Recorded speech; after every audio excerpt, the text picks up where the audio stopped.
કૃષ્ણાશ્રય સ્તોત્ર કૃષ્ણાશ્રય જે છે તે ભક્તિ માર્ગમાં પાયાનું વાત છે. ભક્તિમાં ભગવત સેવા, સ્મરણ, કથા બધું તમે કરો, પણ કૃષ્ણાશ્રય ન હોય બધું નકામું.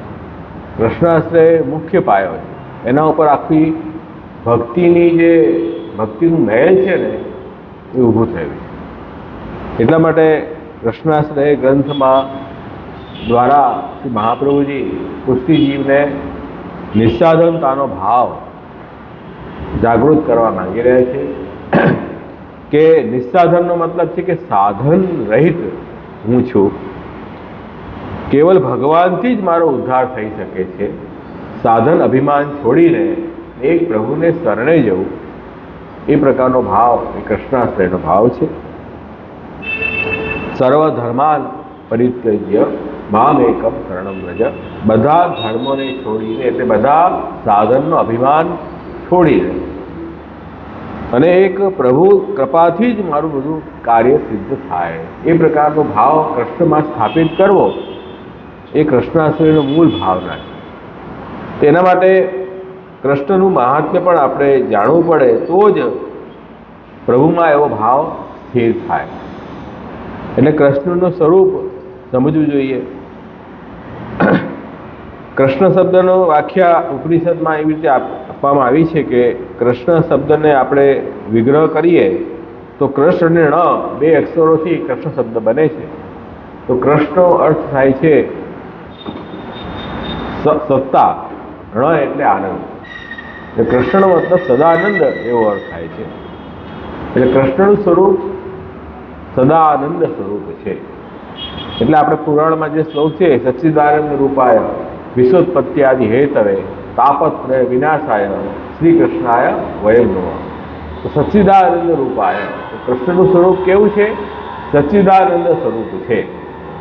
સચ્ચિત અને આનંદ ત્રણેય ધર્મો જ્યાં પ્રગટ છે એને આપણે કૃષ્ણ તત્વ કહીએ છીએ. શ્રી મહાપ્રભુજી આજ્ઞા કરે છે પરબ્રહ્મ તો કૃષ્ણો હિ. કૃષ્ણ જે છે પરબ્રહ્મ છે અને અક્ષર બ્રહ્મ જે છે તે ભગવાન કૃષ્ણનો ધર્મ છે.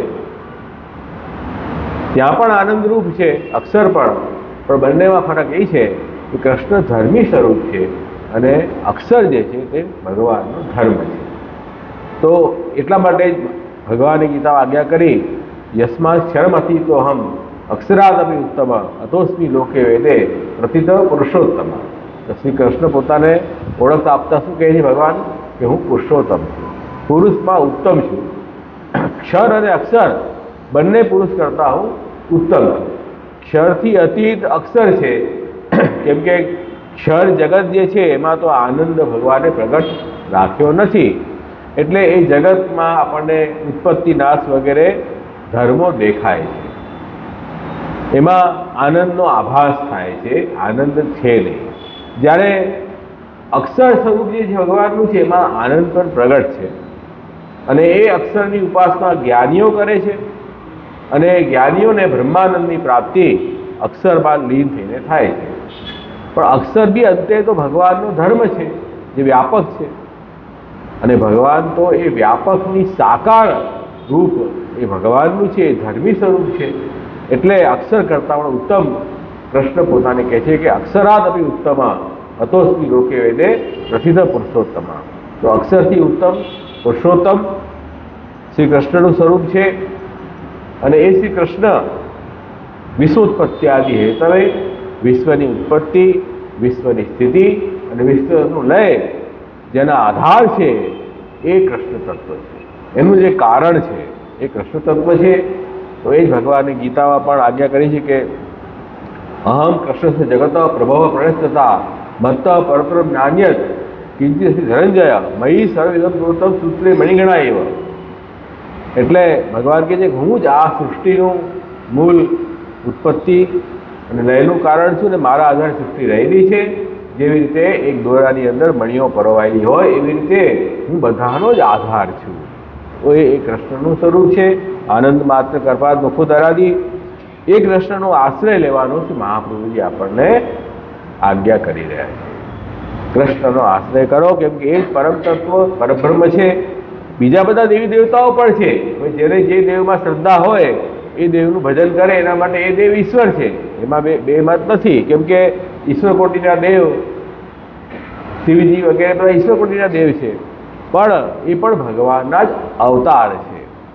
કોઈ અંશા અવતાર છે, કોઈ કલા અવતાર છે, કોઈ ભગવાનની વિભૂતિ છે, તો ભગવાન જ પોતે એ રૂપમાં એ ભક્તની શ્રદ્ધા દ્રઢ કરીને અને એને ફલદાન કરે છે। એ ભગવાનના જ બધા અવતારો છે। મૂળ રૂપ તો શ્રી કૃષ્ણ છે। આ વાત ભગવદ્ ગીતાના આધારે નિસંદિગ્ધ સિદ્ધ થયેલી છે, એમાં કોઈ પણ સંશય નથી। ઊર્ધ્વમૂલમ અધઃશાખ અસ્વસ્થ પ્રવરભયમ સંદાસ્ય પ્રણાની યસ્વ વેદસ વેદવે।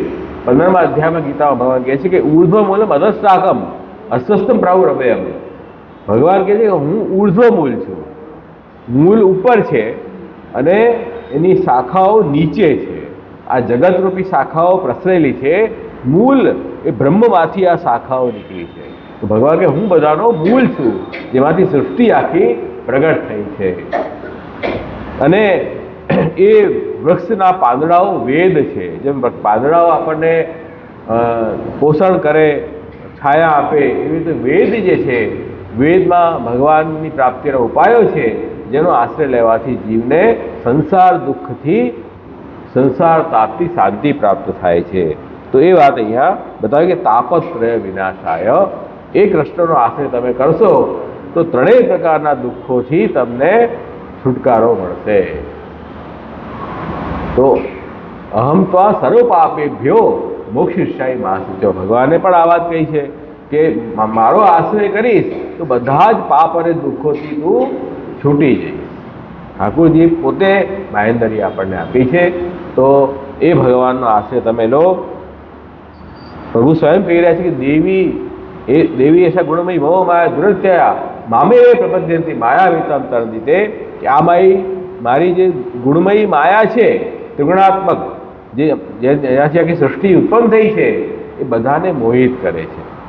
અને મોહિત થવાના કારણે ભગવાનને ભૂલીને સૃષ્ટિમાં આપણે આસક્ત થઈએ છીએ, જેના ફલ સ્વરૂપ આપણને જન્મ મરણરૂપી દુઃખમાં સપડાવવું પડે છે। તો હવે પ્રભુનો જો આશ્રય લેશું તો એ માયા પણ આપણને હેરાન નહીં કરી શકે। ભગવાનના ભક્તો માયાને પણ જીતે છે। મામ એવય પ્રપદ્યતે માયા મિતામ તરદિતે। જે મારે શરણે આવે છે એ માયાને તરી જાય છે। આ રીતે કૃષ્ણ આશ્રયનું મહાત્મ્ય આપણને બતાવ્યું છે। એટલા માટે શ્રી મહાપ્રભુજી કહે છે કે ભક્તિ માર્ગનો મૂળ જે છે ને કૃષ્ણ આશ્રય। કૃષ્ણનો આશ્રય ક્યારે નહીં છોડતા, તો બધું જ ઠાકોરજી તમારો પાર કરી દેશે। એ જ ભાવ અષ્ટાક્ષર મંત્રનો છે, શ્રી કૃષ્ણ શરણમ મમ। તો આ કૃષ્ણાશ્રય સ્તોત્રની અંદર શ્રી મહાપ્રભુજીએ ભગવાન શ્રી કૃષ્ણનું મહાત્મ્ય આપણને સમજાવ્યું છે। અને એ મહાત્મ્ય દ્વારા એ પણ આજ્ઞા કરી રહ્યા છે કે જે બધા જ સાધનો, જેને જીવ એમ માનતો હોય કે આનો હું આશ્રય લઈને મારું કલ્યાણ કરીશ, એ બધા જ સાધનો હવે કામના નથી રહ્યા, એ બધા જ નષ્ટ થઈ ગયા છે। એ સ્થિતિમાં કેવલ શ્રી કૃષ્ણ જ તમને બચાવી શકશે। એટલે કૃષ્ણ આશ્રય મૂળ સંદેશ આ કૃષ્ણાશ્રયનો છે। એટલા માટે આપણે યમનાષ્ટક લઈને પછી આ કૃષ્ણાશ્રય સ્તોત્ર પર સ્વિચ ઓવર કર્યું। કેમ કે ભાઈ પુષ્ટિ માર્ગમાં ભગવત કૃપા અને કૃષ્ણાશ્રય એવી મુખ્ય વસ્તુ છે, એને ભૂલીને કોઈ વસ્તુ નથી। એટલે કૃષ્ણાશ્રય સ્તોત્ર પર આપણે આવ્યા। આશ્રયનો અર્થ આપણે જોયો હતો કે આશ્રયના બે અર્થ છે, એક તો બધાનો આધાર અને એક આશ્રય લેવાની ક્રિયા। બે આશ્રયના અર્થ જોયા હતા। તો જેમ હમણાં જે વાત કરી કે ભાઈ કૃષ્ણ જે આશ્રય છે, બધાનો સૃષ્ટિનો આધાર કૃષ્ણ છે, તો ત્યાં આશ્રયનો અર્થ શું થશે? આધાર તરીકે। અને કૃષ્ણનો આશ્રય લેવાથી બધા દુઃખ દૂર થાય છે એમ જે આપણે કહી રહ્યા છીએ, ત્યાં આશ્રય કૃષ્ણ આશ્રય એટલે શરણ લેવાની ક્રિયા। બે અર્થ આશ્રયના છે, કૃષ્ણનો આશ્રય લો અથવા કૃષ્ણ જ જે આશ્રય છે, બંને રીતે કૃષ્ણ આશ્રયનો આપણે વિગ્રહ કરી શકીએ। એકમાં તત્પુરુષ સમાસ છે અને એકમાં કર્મધારય સમાસ છે। સંસ્કૃતમાં દ્રષ્ટિથી વિચાર કરીએ તો કર્મધારયનો મતલબ છે વિશેષણ વિશેષ્ય। કૃષ્ણ જ જે આશ્રય છે, એટલે આશ્રય કોણ? કૃષ્ણ। કૃષ્ણ જ આશ્રય છે એમ વિશેષણ વિશેષ્ય, તો એ કર્મધારય સમાસ. અને કૃષ્ણનો આશ્રય તો લેવાની વાત છે. કૃષ્ણનો આશ્રય લો તો આ તત્પુરુષ સમાસ. એમ બે અર્થ કરીએ. વધારે એના સમજાતું જવા દેજો, આ તો ખાલી જે મને યાદ આવ્યું મેં બતાવી દીધું. પણ મુખ્ય વાત એ છે કે ભાઈ આશ્રયના બંને અર્થ છે, આધાર અને જે આધાર છે એનો આશ્રય લેવાની ક્રિયા, એ બંને અર્થ કૃષ્ણાશ્રયમાં થઈ શકે. બરાબર છે. હવે શ્રી મહાપ્રભુજી અહીંયા ઘણી બધી ટીકાઓ બી છે આપણે કૃષ્ણાશ્રય સૂત્રમાં. જેમ રઘુનાથજી, પંચમલાલજી, શ્રી ગુસાઈજી એમની સંસ્કૃત ટીકા છે, કલ્યાણરાયજીની ટીકા છે, જે શ્રી ગુસાઈજીના બીજા લાલજી ગોવિંદરાયજી, એમના લાલજી કલ્યાણરાયજી એટલે શ્રી હરિરાય મહાપ્રભુજીના પિતા. એના પછી દ્વારકેશજીની ટીકા, વ્રજરાજચરણની ટીકા છે, અને એક ટીકા એ છે જેનું નામ આપણને ખબર નથી પણ બહુ પ્રાચીન સંસ્કૃતમાં બેરોણે છે. તો જેમ જેમ સમજવામાં જે સરળ પડશે એ રીતે એ ટીકાઓનો આધાર લઈને આપણે આ કૃષ્ણાશ્રય સ્તોત્ર સમજશું.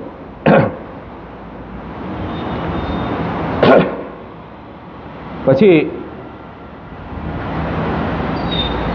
કૃષ્ણાશ્રય સ્તોત્ર કલ્યાણરાયજી આગળ કરી રહ્યા છે. ભાઈ કૃષ્ણાશ્રય સ્તોત્ર મહાપ્રભુજી આપણને આપ્યું છે ને, એવું સ્તોત્ર છે કે જે એક પ્રકારથી વરદાન છે, ભક્તોને વરદાન આપવાનું આ સ્તોત્ર છે. કેમ કે ભગવાન કૃષ્ણનો આશ્રય એ બધી વસ્તુ સિદ્ધ કરે છે. એટલા માટે જાણે વરદાન જ આપણને ના આપ્યું હોય મહાપ્રભુજીએ, એવું લાગી રહ્યું છે. હવે એક અર્થ કર્યું બી આ કૃષ્ણાશ્રય સ્તોત્રમાં 11 શ્લોકો છે. 11 શ્લોકો છે. તો પહેલા તો 6 શ્લોકનો સિનોપ્સિસ બતાવી. સિનોપ્સિસ સમજો છો ને? સિનોપ્સિસ એટલે માળખું, બંધારણ. એક મકાન બનાવવું છે તો આપણે મકાનમાં નીચે એક પાર્કિંગ હશે, 2 પાર્કિંગ, પછી આટલા માળ હશે, ઉપર પેલું જીમ હશે, પછી ટેરેસ હશે. એક માળખું બતાવ્યું ને આપણે, એમ માળખું એક બંધારણ. એમ 11 શ્લોકનું માળખું શું? તો કે પહેલા જે 6 શ્લોક છે ને એમાં એમ બતાવ્યું છે કલિકાલનો એવો પ્રભાવ છે જેના કારણે ધર્મના જે 6 અંગો છે જે ધર્મને સિદ્ધ કરે. શાસ્ત્રમાં એમ કહ્યું છે કે તમારો કોઈ પણ ધર્મ કર્મ કરો ને એના 6 અંગ પણ સાથે શુદ્ધ હોવા જોઈએ. ખાલી ધર્મ તમે કરો પણ 6 અંગ અશુદ્ધ હોય તો તમને એ ધર્મ ફલ ન આપી શકે.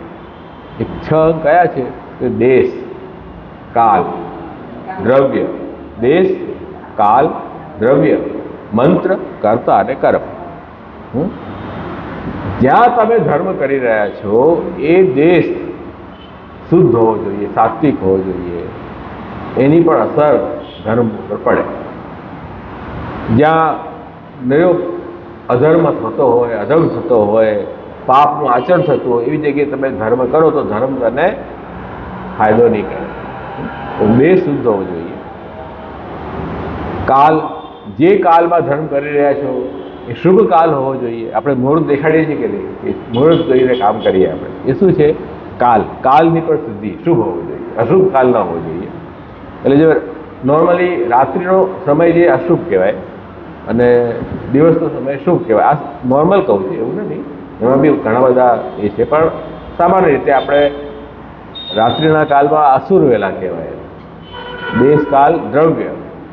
જે દ્રવ્યથી તમે ધર્મ કરી રહ્યા છો એ દ્રવ્ય પણ શુદ્ધ હોવું જોઈએ. ચોરી લૂંટપાટનું દ્રવ્યથી તમે ધર્મ કરો તો એ ધર્મ સદે ન સદે. સન્માર્ગથી ઉપાર્જિત દ્રવ્ય હોય એનાથી કાર્ય કરવું જોઈએ તો દ્રવ્ય શુદ્ધ હોવું જોઈએ. તો દેશકાલ, દ્રવ્ય, મંત્ર. ધર્મ કરતી વખતે જો તમે જે મંત્ર મનમાં જે રાખ્યું હોય, મનન કર્યું હોય જેને, એ પણ શુદ્ધ હોવું જોઈએ. મંત્ર કરતા અને કર્મ. કરતા જે કરનાર હોય ધર્મ એ બી શુદ્ધ હોવો જોઈએ. સ્વાર્થ બુદ્ધિથી કરતો હોય તો ધર્મનું ફળ ન મળે ને. દેખાડવા માટે કરે, દંબાજીથી કરે તો ભલે ને ધર્મ કર્યું, ધર્મ થોડી ફળ આપશે. તો કરતા પણ શુદ્ધ હોવું જોઈએ. અને પછી કર્મ એટલે મેથડ. જે મેથડ શાસ્ત્રમાં બતાવી હોય ધર્મની એ રીતે કરવું પડે. મનોકલિત પ્રકારથી તમે કોઈ કામ કરો એ ફળ નથી આપતું. તો ધર્મના 6 અંગ બતાવ્યા છે: દેશ, કાલ, દ્રવ્ય, મંત્ર, કર્તા, કર્મ. સમજ્યા? 6 શ્લોક જે છે ને, પહેલા 6 શ્લોક એમાં શ્રી આચાર્ય એમ કહેવા માંગે છે કે આ છ જે અંગ છે ને ધર્મના, એ હવે કોઈ કામના નથી રહ્યા, એ બધા અશુદ્ધ થઈ ગયા છે. હવે જ્યારે અંગ જ અશુદ્ધ થઈ ગયા હોય તો અંગીની શું અવસ્થા હોય? ભાઈ આપણો હાથ ન ચાલતો હોય, પગ ન ચાલતો હોય, મગજ ન કામ કરતું હોય, આંખથી દેખાતું ન હોય, કાનથી સંભળાતું ન હોય, હવે એ વ્યક્તિ પાસે તમે શું અપેક્ષા રાખો? એની પાસે એવી અપેક્ષા રાખો બધું મારું કામ ફટાફટ કરી દે? હે, ન કરી શકે ને. ઘૂંટણથી ચલાતું ન હોય, પેટમાં તકલીફ, આંખમાં મોતિયા, ઝામર, કાનમાં સંભળાય નહીં, દાંતથી ખવાય નહીં, બધા અંગ તો ફેલ થઈ ગયા તમારા. હવે એ માણસ ખાલી દેખાવનો માણસ છે કે કામનો માણસ થોડી છે કંઈ. એની તો આપણે સેવા કરવી પડે ઉલટી. એ આપણે શું આપવાનો છે? તો આ કલિયુગની અંદર ધર્મની એવી સ્થિતિ થઈ ગઈ છે. તાત્પર્ય કહેવાનું એ છે કે હવે એ બહુ અપેક્ષા રાખવા જેવું આમાં છે નહીં. ધર્મના નામે મોટા મોટા મંડપો બંધાય છે, કરોડો ખર્ચા થાય, બધું થાય, એ બધું દેખાડો વધારે છે, અંદરથી બધું પોલું છે બધું. આ વાત છે. પણ લોકોને એમાં એક જાતનો ઈગો સેટિસ્ફાય થાય કે મેં આટલું કામ કર્યું, આટલા રૂપિયા ખર્ચ્યા, મારું નામ થઈ ગયું દુનિયામાં, એમ એને સેટિસ્ફાય થઈ જાય. બાકી એનાથી કંઈ તમને મળવાનું નથી. નિષ્ઠા એમાં રાખવા જેવી નથી. નિષ્ઠા કૃષ્ણાશ્રયથી તમારું કામ થશે. આ મૂળ સંદેશ કૃષ્ણાશ્રયનો છે. આવું કોણ કોઈ બતાવે? આવું મહાપ્રભુ સિવાય બીજું કોઈ બતાવી શકે? આવું બતાવે તો બધા ધંધા જ બંધ થઈ જાય. ધર્મના નામે ધંધા ચાલતા હોય બધા બંધ થઈ જશે ને. આવું પણ હકીકત છે, ખાલી મતલબ હકીકત આ છે. કલિયુગની સ્થિતિ આવી છે આજે. એટલે ત્યાં ભાગવતમાં પણ આવ્યું છે કે પેલા બળદ અને ગાયનું ન આવ્યું, એક શિકારી કલિયુગ શિકારીનો વેશ લઈને આવ્યો, રાજાનો વેશ લઈને, અને બળદને મારતો હતો અને ગાય રડતી હતી, અને બળદના 4 પગમાંથી 3 પગ તો તૂટી ગયા હતા, એક પગ લંગડો ચાલતો હતો. બરાબર છે કે નહીં? તો એ બળદ કોણ છે? ધર્મનું પ્રતીક છે. ત્યાં બતાવ્યું છે બળદ ધર્મનું પ્રતીક છે, ગાય પૃથ્વી છે, અને એ જે રાજ દરબારીના વેશમાં હતો ને એ કલયુગ. તો કલયુગ જે છે ધર્મને હેરાન કરે છે. કલયુગ અધર્મનો યુગ છે ને, એટલા માટે. તો ધર્મના 4 પગ સત્ય, દયા, તપ અને પવિત્રતા 4 પગ હોય. તો ધર્મમાં સત્ય હોવું જરૂરી છે, પવિત્રતા જરૂરી છે, તપ જરૂરી છે, અને દયા નથી, સત્ય નથી, પવિત્રતા નથી, તપ નથી, પછી અમે ધર્મ કરીએ છીએ. શેનો ધર્મ? ધર્મ છે જ નહીં, એ તો પાખંડ છે. તો આવી એની કસોટી કેવી રીતે આપણે ટેસ્ટ કરીએ કે આ ધર્મ છે કે નહીં? ભાઈ તાવ આવે છે કે નહીં, માપો તો ખરા થર્મામીટર લગાડીને. ભાઈ પ્રેશર છે કે નહીં ચેક તો કરો જરા. એમ ધર્મ છે કે નહીં ચેક તો કરો. સત્યતા છે, ત્યાં તપ છે. હવે આપણે યાત્રા કરવા જઈએ, યાત્રામાં અપેક્ષા શું રાખીએ? કે અમને કોઈ જાતની તકલીફ ન પડે, બધી સુખ સુવિધાઓ એવી ને એવી જ રહે. હવે યાત્રા તીર્થયાત્રા બી કરવી છે અને અપેક્ષા બી એટલી કમ્ફર્ટની રાખી. તપ છે એની જીવનમાં. તો તપ વગર ધર્મ કેમ થશે? થોડું કષ્ટ સહન કરવું પડશે ને. ભાઈ તમારે એટલો કમ્ફર્ટ જ જોઈતો હોય તો 5 સ્ટાર હોટલમાં કંઈક ફરવા જાઓ ને. તીર્થયાત્રામાં શા માટે જાઓ છો? તો આપણે તીર્થયાત્રાનું સંતોષ પણ માણી લેવો છે અને પછી પિકનિકની પાર્ટીની મોજ બી કરવી છે. બંને વસ્તુ તો કેમ થાય? બંને હાથમાં લડવા કેવી રીતે હોય? આવી સ્થિતિ થઈ ગઈ છે અત્યારે કે જે આ તપ પણ જીવનમાં જોઈએ. થોડું કષ્ટ સહન કરવું પડે. ધર્મ કાર્ય હોય તો હવે ગ્રહણ આવે તો બધી ચોખ્ખાઈ રાખવી પડે. કષ્ટ તો થશે કે નહીં થશે? થશે. તો એ તપ તો તપસ્યા તો જોઈએ ને જીવન. તપસ્યા વગર શું થાય? અને તપસ્યા એમને એમ નથી. મનમાં એક જાતનું વિચાર છે, ચિંતન છે કે નહીં આ ધર્મનું પાલન ભગવત આજ્ઞારૂપથી મારે કરવી, એ પ્રકારનો ભાવ છે. પ્રભુનું ત્યાં ચિંતન છે.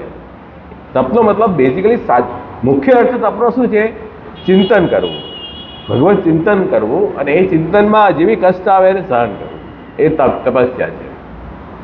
જેમ પુષ્ટિ માર્ગમાં દુઃખ પણ એક પ્રકારનું, દુઃખને સહન કરવું, ત્રિદુઃખ સહનમ ધૈર્યમ અમૃતે સ્વર્ત સદા, 3 પ્રકારના દુઃખોને આજીવન સહન કરવા એ ધૈર્ય છે. મહાપ્રભુજી કહ્યું છે કે વિવેક ધૈર્ય આશરે રાખો. ધૈર્ય આપણે જો જીવનમાં આવી ગયું તો મોટી તપસ્યા છે. ભાઈ હું વૈષ્ણવ છું, ભગવાનનો જીવ છું, ભગવાનનો સેવક છું, જેવી જ દુઃખ આવે છે પ્રભુની ઈચ્છાથી આવી રહ્યા છે, ઉપાય મળ્યા તો ઉપાય કર્યા, ન મળ્યા તો સહન કર્યું, તપસ્યા થઈ ગઈ ને જીવનમાં. ભગવદ આશ્રયનો ભાવ રાખીને ભગવાનની ઈચ્છાથી આ જે આવ્યું છે દુઃખ એને સહન કરી રહ્યા છે, એ વૈષ્ણવનું તપ થયું એક પ્રકારનું. એ તપમાંથી બી આપણે બહાર પાસ થવું પડશે, એ પરીક્ષા લે ઠાકોરજી. તો સત્ય હોવું જોઈએ. સત્ય મતલબ મન વાણી કાયામાં એકરૂપતા હોવી જોઈએ, એનું નામ સત્ય છે. મનમાં કાંઈ સમજી રહ્યા છીએ, બહારથી કાંઈ કહી રહ્યા છીએ, કરી કાંઈ રહ્યા છીએ, તો એ તમારા જીવનમાં સત્ય જ ક્યાં છે? ટ્રાન્સપરન્સી જ નથી જરા બી. તો આવી રીતે તમે ધર્મ કરશો તો પછી ડોળો થઈ ગયો ને, એ ધર્મ તમને કેમ ફાયદો કરશે? તો કલિયુગમાં સત્ય નથી, તપસ્યા પવિત્રતા નથી. પવિત્રતા મતલબ સ્વાર્થ બુદ્ધિનો ત્યાગ. સ્વાર્થનો સ્પર્શ થાય છે ને એટલે આપણે અપવિત્ર થઈએ છીએ.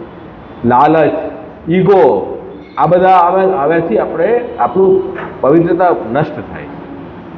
બંને પ્રકારની પવિત્રતા છે, આંતર અને બાહ્ય. બાહ્ય પવિત્રતા જેમ આપણે ચોખ્ખા સ્નાન કરીએ વગેરે, એ બધી બાહ્ય પવિત્રતા છે. અને શુદ્ધ દ્રવ્યથી શુદ્ધ અન્નનું ગ્રહણ કરવું એ પણ બાહ્ય પવિત્રતા છે. ભાઈ તમે જે અન્ન ગ્રહણ કરી રહ્યા છો એ અન્ન જ ખોટા દ્રવ્યથી ગ્રહણ કરતા હો તો એ અન્ન તમને ખોટી બુદ્ધિ ઉત્પન્ન કરશે.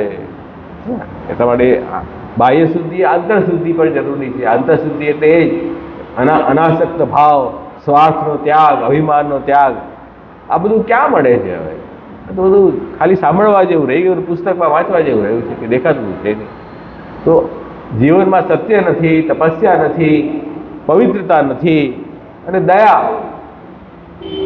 દયા બહુ મોટો ધર્મ છે કે પ્રાણી માત્ર ઉપર દયાનો ભાવ, કે કોઈને કષ્ટ ન થાય અને કોઈને દુઃખ અને કષ્ટ આવે તો એ દુઃખ દૂર કરવાની તરત વૃત્તિ જાગે.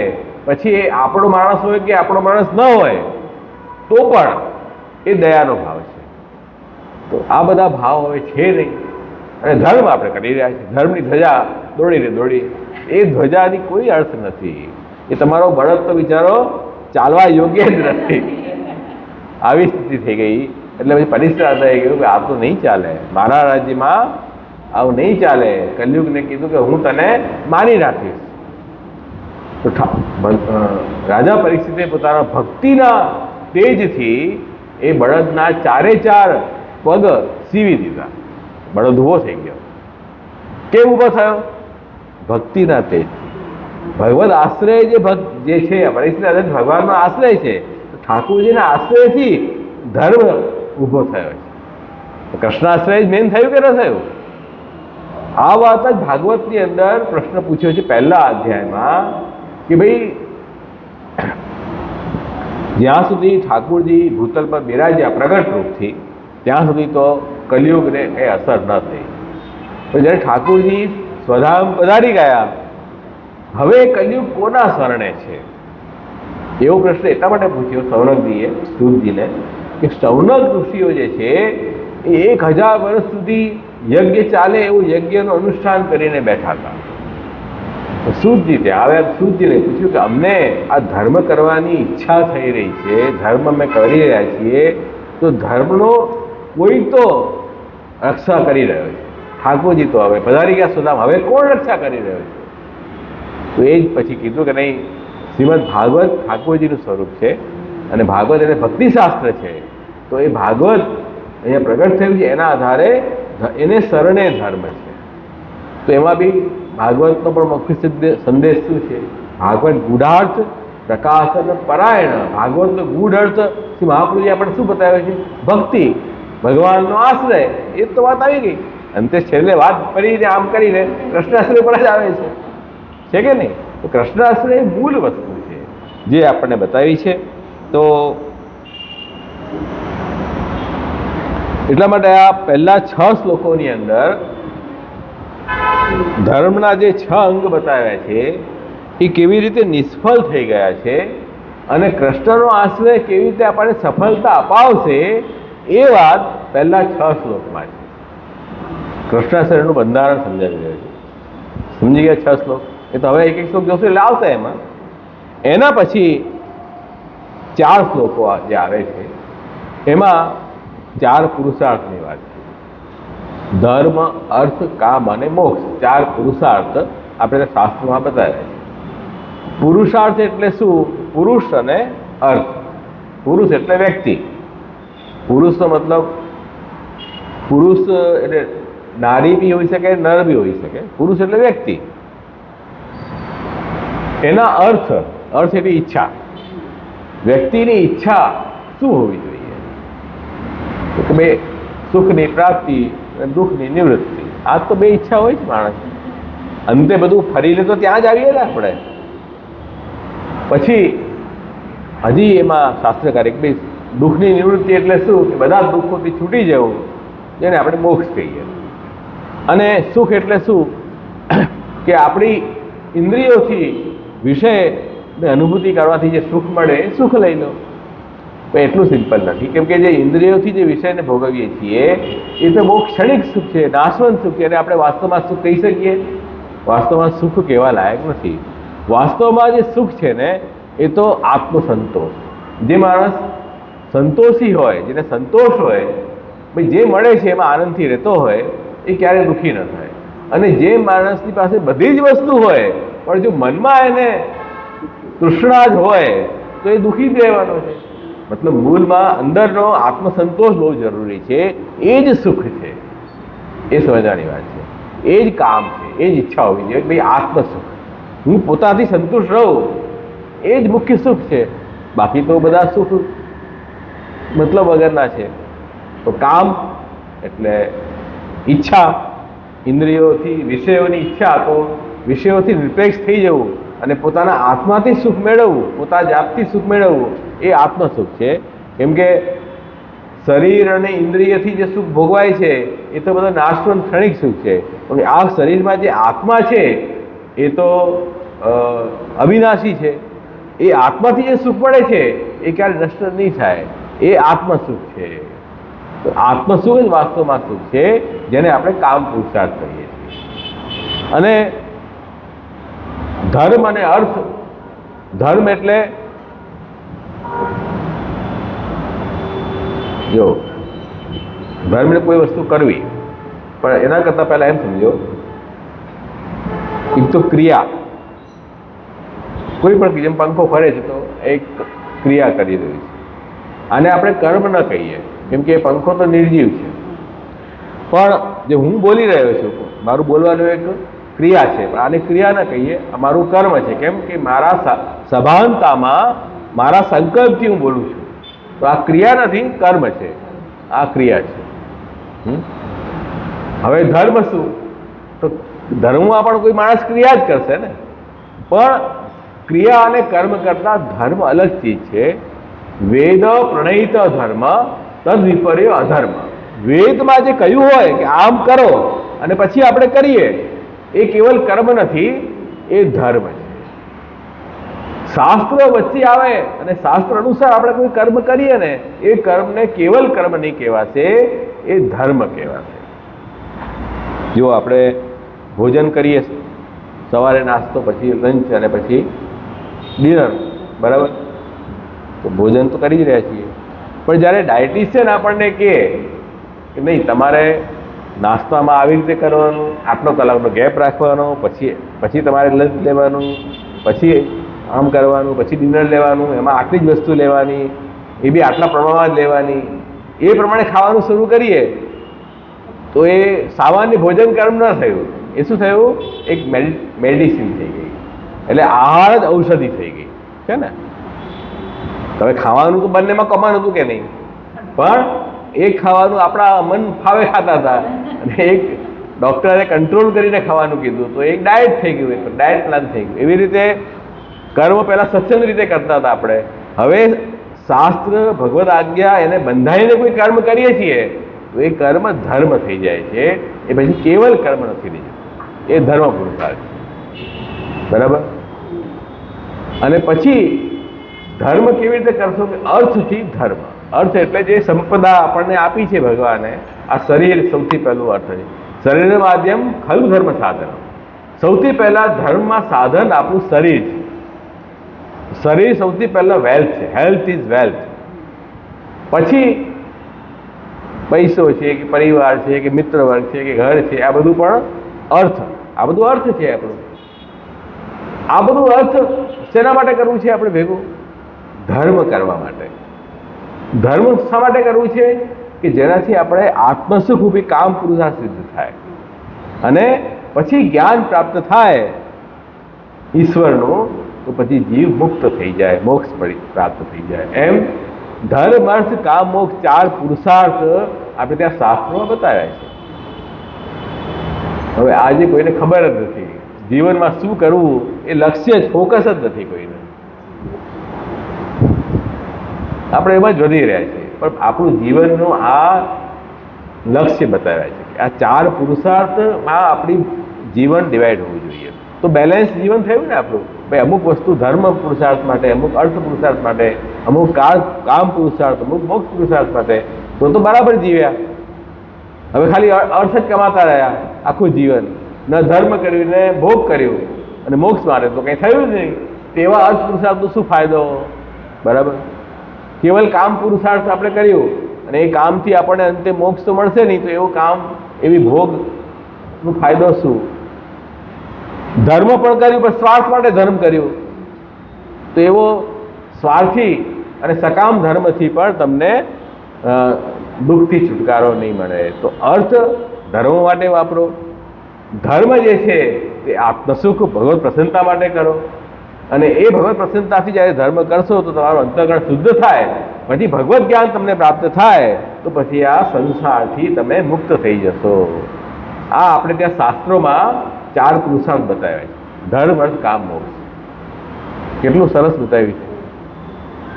હવે કે છે ભાઈ આપણે ત્યાં આ 4 પુરુષાર્થ છે ને સ્વયં ભગવાન છે. પુષ્ટિ માર્ગમાં ધર્મ પણ ભગવાન છે, અર્થ પણ ભગવાન છે, કામ અને મોક્ષ 4 પુરુષાર્થ સ્વયં શ્રી કૃષ્ણ છે. એમ શ્રી મહાપ્રભુજી આપણને કહી રહ્યા છે. કૃષ્ણને છોડીને અલગ 4 પુરુષાર્થ, હજી કૃષ્ણ આશ્રય તમારો દ્રઢ નથી. તો એ કેવી રીતે 4 પુરુષાર્થ કૃષ્ણ છે એ વાત એના પછીના 4 શ્લોકમાં સમજાવ્યું. તો 6 અને 4 10 થઈ ગયા. છેલ્લો શ્લોક જે છે તે શેનો છે? ફલશ્રુતિ. આ કૃષ્ણાય સ્તોત્રનું કોઈ પ્રભુનું ધ્યાન કરીને, પ્રભુની સન્મુખ કોઈ નિત્ય નિયમથી પાઠ કરે તો એને કૃષ્ણ આશ્રય અવશ્ય દ્રઢ થાય. કૃષ્ણ એના આશ્રય બને છે અને બને છે. એની ફલશ્રુતિ બતાવી. એમ 11 શ્લોકમાં કૃષ્ણાશ્રય. તો આ એનું બંધારણ, માળખું તમને સમજાય. આ તો એક માળખા બતાવ્યા, ઘણા બધા માળખા આપણા ટીકાકારોએ બતાવ્યા છે. ભાઈ એવું છે ને, બધા મકાન એક માળખાના ન હોય ને. કોઈકમાં ગ્રાઉન્ડ ફ્લોરે હોય, કોઈમાં તો બીજા માળથી રહેવાનું શરૂ થાય, કોઈમાં 4 માળથી રહેવાનું શરૂ થાય. બંધારણ બધા અલગ અલગ હોય. તો આ એક બંધારણ આ બતાવ્યું છે. બીજું બંધારણ એવું છે કે ઠાકોરજીની 10વિધ લીલા છે. એ ક્યાં છે? ભાગવતમાં. સર્ગ વિસર્ગ, સ્થાન પોષણ, ઉતિ મન્વંતર, ઈશાનુકથા, નિરોધ અને મુક્તિ અને આશ્રય. આ 10 પ્રકારની લીલા કરવાવાળા ભગવાન છે. શ્રી કૃષ્ણ પરમાનંદમ 10 લીલા મિતમ સદા. એમ શ્રી મહાપ્રભુ જાગ્યા કરે. 10 લીલા સાથે પ્રભુ લીલા કરે છે. લીલાનો મતલબ છે કે અનાયાસેન હર્ષાત ક્રિયમાણા ચેષ્ટા લીલા. કોઈ પણ પ્રયાસ વગર અને આનંદપૂર્વક જે કાર્ય કરવામાં આવે એનું નામ લીલા. આવું કાર્ય તો કોણ કરી શકે? જે અજ્ઞાની જીવ તો કરી ન શકે. જો ઈશ્વર જ કરી શકે ને આવું કાર્ય. આનંદપૂર્વક, અનાયાસેન, કોઈ પણ પ્રયાસ વગર. ભાઈ આપણે કોઈ બી વસ્તુ જોઈતી પ્રયાસ તો કરવું પડશે ને. ભાઈ મારે બોલવું છે તો માઇક લગાડવું પડશે. આમાં આ બાજુ બોલું તો તમને અવાજ નહીં આવે, આમાં બોલવું પડશે. પ્રયાસ તો કરવું પડશે, તો તમને ફળ મળશે ને. તો અનાયાસ થશે નહીં કોઈ કાર્ય. તો અનાયાસથી કરવું, એ બી આનંદપૂર્વક કરવું. ભાઈ આનંદ તો ક્યારે મળે? મને ફળ મળે તો આનંદ થાય ને. કરવામાં શું આનંદ? બરાબર કે નહીં? ભાઈ બિઝનેસ આપણે કરીએ એમાં તો કંઈ આનંદ નથી. પછી પ્રોફિટ ગણીએ ત્યારે આનંદ આવે. બરાબર છે? તો અનાયાસ ક્યાં થયું? આયાસથી થાય છે. દરેક વસ્તુ આયાસથી થાય છે. આયાસ એટલે પ્રયત્નપૂર્વક. તો અનાયાસે એના હર્ષાદ એમાં ચેષ્ટા લીલા સુબોધની મહાપ્રભુજી એવી રીતે આજ્ઞા કરી છે. તો એ ભગવાન કરી શકે. કેમ કે ભગવાનને કોઈ આયાસ નથી કરવો પડતો. કેમ? પ્રભુને સર્વસિદ્ધ છે. પ્રભુને બધી વસ્તુ સિદ્ધ જ છે ને. એમને કઈ વસ્તુ સિદ્ધ કરવાની છે આપણી જેમ? ભાઈ માંદા પડે દવા ખાઈએ હવે સાજા થઈએ, એમને તો બધું સિદ્ધ જ છે. તો એમને કોઈ આયાસ છે જ નહીં કોઈ વસ્તુ. એટલે જેવી પ્રભુ કરે છે તે અનાયાસને કરે છે અને આનંદપૂર્વક કરે છે. કેમ? પ્રભુનું સ્વરૂપ જ આનંદ માત્ર કરવા મુખોદરાદી છે. તો જે બી કાર્ય કરશે આનંદપૂર્વક કરી રહ્યા છે. જે આનંદ જ બાલ ઉછળી રહ્યો છે, જેને લીલા કહીએ છીએ. આપણે કોઈ કામ કરીએ છીએ ને આનંદ પ્રાપ્ત થાય એટલા માટે કરીએ છીએ. અને ભગવાન જો કાર્ય કરે છે ને એ આનંદ પ્રાપ્ત થાય એટલા માટે નથી કરતા. આનંદ સ્વરૂપ તો છે જ પ્રભુ. આનંદ બહાર ઉછળી રહ્યો એટલે આપણે લીલા કરી. ખ્યાલ આવ્યો? એમાં કોઈ પ્રભુને કોઈ વસ્તુ કરીને કોઈ વસ્તુ પ્રાપ્ત નથી કરવાની. આપણા કેસમાં બધી વસ્તુ કોઈ વસ્તુ પ્રાપ્ત કરવા માટે કરીએ છીએ. એટલો અંતર, જમીન આસમાનનો અંતર છે બંનેમાં. તો આપણે બધા વ્યવહાર ચાલે છે, આપણા શાસ્ત્રના લોકના વ્યવહાર કરીએ છીએ. ભગવાન જે કહે છે લીલા કરે છે. કેમ કે આપ તો સચ્ચિદાનંદ સ્વરૂપ છે, સર્વજ્ઞ છે, બધું જ પ્રાપ્ત છે આપણે. તો હવે આપણે કરવાનું શું હોય? લીલા જ કરવાની હોય ને. આનંદપૂર્વક કરી રહ્યા છે. અને લીલા દ્વારા ભક્તોને આનંદનું દાન પ્રભુ કરે છે. પોતાનું આનંદ બીજાને વિતરણ કરે છે પ્રભુ. તો નિજાનંદનો અનુભવ ભક્તોને કરાવે છે. તો પ્રભુને કાંઈ મેળવવાનું નથી. જો સમજાય કે નહીં? તો આપણે ઠાકોરજીની સેવા કરી રહ્યા છીએ, તત્સુખનો વિચાર કરી રહ્યા છીએ, બહુ સુંદર વાત છે. તો એનાથી ઠાકોરજીને કંઈ વિશેષ આપણે આપશું? બધું છે એમની પાસે, તો શું નથી? પણ ભક્તને આનંદ મળે એટલા માટે પ્રભુ આપણી સેવા સ્વીકારે છે. અને ભક્તનો પ્રેમ એટલો વધી જાય તો ઠાકોરજી કહે છે કે ભાઈ તું સેવા નથી કરતો તો મને નથી ગમતું. પ્રેમ છે ને, પ્રેમ આનંદનો ધર્મ છે. એટલે એ પ્રેમના વશ પ્રભુ છે, આનંદ સ્વરૂપ છે. તો એટલા માટે કહી રહ્યા છે કે ભાઈ 10મી જ લીલા ભગવાન કરે છે. સૃષ્ટિની ઉત્પત્તિ કરવી, સૃષ્ટિની રક્ષા કરવી, સૃષ્ટિનો લય થાય, જીવને મુક્ત કરે, એ પ્રભુની લીલા છે. એ લીલાને ઉપનિષદમાં 3 કહ્યું છે, ઉત્પત્તિથી લય, અને ભાગવતમાં એને 10 કહી દીધા છે. તો ફરક એટલો છે કે ભાગવત જે છે તે પ્રભુના ગુણગાન ગાવા છે. કેવલ જ્ઞાન પ્રાપ્ત કરવું એટલો ઉદ્દેશ્ય ભાગવતનો નથી. જો ઉપનિષદ જે છે ને એ બ્રહ્મ જ્ઞાન, ઉપનિષદનું આપણે સતત શ્રવણ મનન કરીએ તો આપણને બ્રહ્મ જ્ઞાનની પ્રાપ્તિ થાય. અને બ્રહ્મ જ્ઞાનથી જીવ જે છે તે સંસાર બંધનથી મુક્ત થાય છે. સમજ્યા? જ્યારે આપણો ઉદ્દેશ્ય કેવલ મુક્તિ થવાનો નથી, આપણો ઉદ્દેશ્ય ભક્તિનો છે. ભક્તિનો મતલબ કે ઠાકોરજીની સેવા અને કથા દ્વારા આનંદ પ્રભુનો આપણે લઈએ છીએ. તો એ કથાને કેવલ જ્ઞાન રૂપથી નહીં લઈને આપણે લીલા રૂપથી એને ગાઈએ છીએ અને માણીએ છીએ લીલાને. એટલે એ જ 3 વસ્તુને ભાગવતમાં 3 ગણી થઈ ગઈ. 10મી લીલા થઈ ગઈ. તો એ 10મી લીલા કરનારા સ્વયં ભગવાન છે એ વાત બતાવવા માટે અહીંયા 10 લોકો છે. એક ટીકાકારે આવો પણ અર્થ કર્યો છે. 10 લોકોનું માળખું આમ પણ બતાવ્યું છે. ધ્યાનમાં આવી વાત? અને તે દિવસે પણ મેં બતાવ્યું હતું કે ભાઈ ભાગવતના જે સ્કંદ છે, તૃતીય સ્કંદથી અને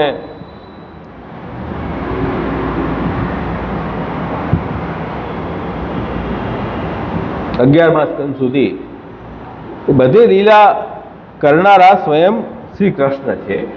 એટલે જેમ ભાગવતમાં સુખદેવજીએ કહ્યું કે દસમસ્ય વિસિદ્ધ્યર્થમ નવાનામ ઇહ લક્ષણમ. 10મો તત્વની શુદ્ધિ માટે 9 લીલાનું નિરૂપણ થયું છે. એમ સુખદેવજીએ બીજા સ્કંદમાં જ આ વાત કરી છે. તો 10મો તત્વ કયું કે સ્વયં ઠાકોરજી, જે આશ્રય, જે 12મા સ્કંદમાં છે. એની ઓળખ કેવી રીતે કરવી?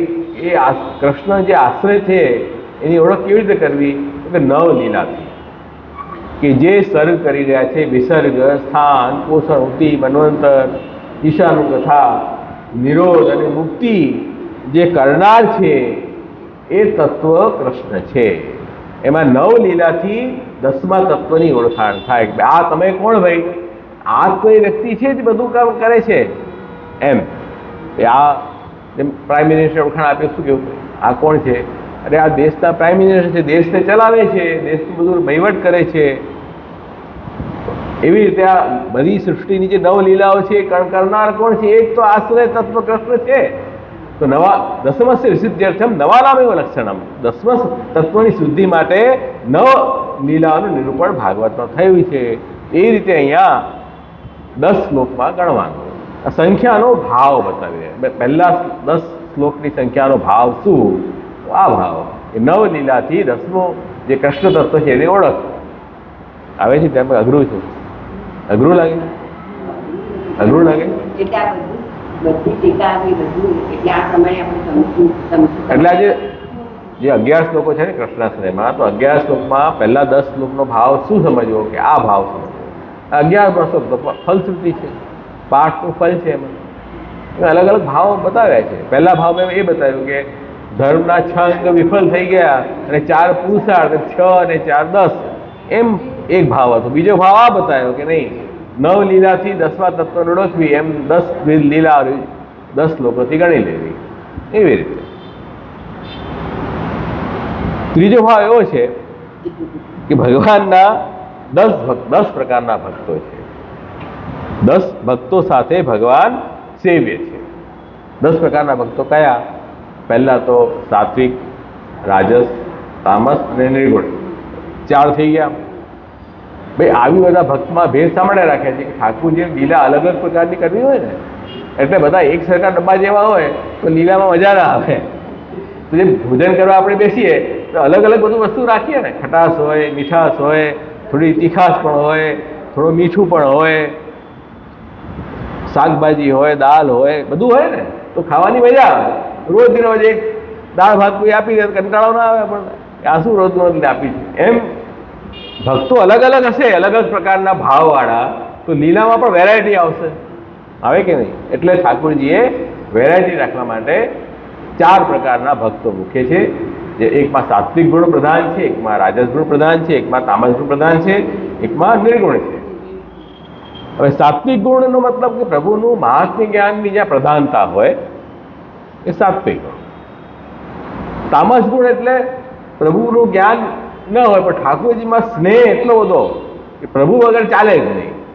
ઠાકોરજીના સ્વરૂપનું જ્ઞાન કદાચ એ સ્નેહમાં છુપાઈ પણ જાય, એવું બની શકે. જેમ યશોદાજીને એટલો બધો પુત્ર ભાવ ઠાકોરજીમાં છે, હવે ઠાકોરજીની ઈશ્વરતા નથી જ્ઞાન એમને, તો એ ઠાકોરજીને પકડીને બાંધી પણ દે અને મારવા પણ દોડે, બધું કરે. ક્યારેક ક્યારેક ઠાકોરજી બતાવે કે હું ઈશ્વર છું, પણ નોર્મલી નથી હોતું. પુત્ર ભાવ છે એ તામસ ભક્ત છે. તો વ્રજમાં બધા તામસ ભક્તો વધારે, વ્રજ ગોપિકાઓ, સખાઓ. ભાઈ સાવ તામસ એટલે એકદમ તામસ, એમાં 3 વેરાયટી છે: તામસ સાત્વિક, તામસ રાજસ, તામસ. એમાંય પાછી વેરાયટી છે ને. થોડું રાજસ મિક્સ હોય, થોડું સાત્વિક મિક્સ હોય. સાત્વિક એટલે જ્ઞાન, તામસ એટલે અજ્ઞાન, રાજસ એટલે વચલી અવસ્થા, અડધું અજ્ઞાન અડધું જ્ઞાન, એ પ્રકારનું હોય. એમ 3 વેરાયટી તો આ થઈ ગઈ. તો જે તામસ પ્રધાન હશે એના પ્રભુના સ્વરૂપનું અજ્ઞાન હશે. કોઈ ઠાકોરજીને પોતાના પુત્ર માને છે, કોઈ ઠાકોરજીને પોતાના સખા માને છે, કોઈ ઠાકોરજીને પોતાના પ્રિયતમ માને છે, કોઈ ઠાકોરજીને પોતાના સ્વામી માને છે. એ ભાવ ફિક્સ થઈ જાય.